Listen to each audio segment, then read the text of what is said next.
Sir second e learning के ऊपर। हाँ बोलो सृजन। Okay sir. Sir good evening sir. Myself Srijan Dubey. Hmm E-learning is something which is creating is getting good opportunity, as pandemic brought lot of opportunity for the e-learning.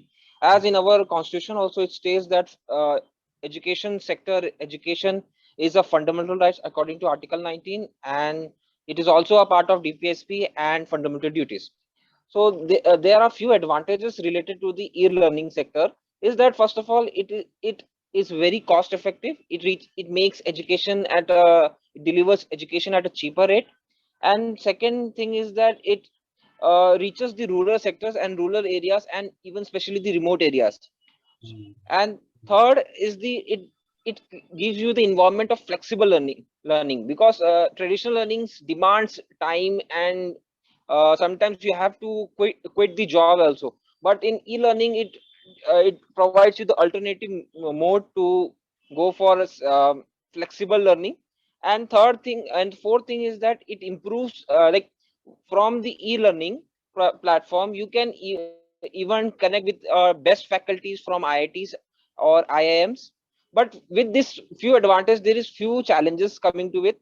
So first challenge is that it affects the overall development of the children, because some education sectors where which involves physical activities such as sports and sports and physical educations get compromised in e-learning platform.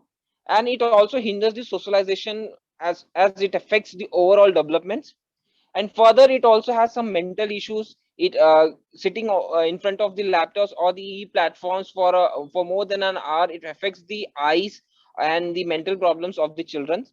And sometimes this education e-learning becomes a monologue. It get compromised and it becomes a more than a monologue. And third is that, and the final problem about the uh, e-learning platform is that internet penetration is very poor in India, which where only 41% of the populations has a internet penetration. And the last and final is that the problem of the smartphones is also expensive. It is it that rural population and families below BPL cannot afford it. To address these challenges, government has initiated few of these schemes such as Mano Darpan, which targets the mental health. And government also initiated the schemes like e-Pathshala, which targets on the online books. And also government also went on to address the vulnerable sections, like with the schemes of Beti Bachao and Beti Padhao. So schemes like this are need to be promoted. And few problems like smartphones and the internet accessibility has to be improved via the internet and transport connectivity. That's all. Thank you. Hmm. Thank you, Srijan. See, um, the topic is basically anybody else who can who is willing and who can contribute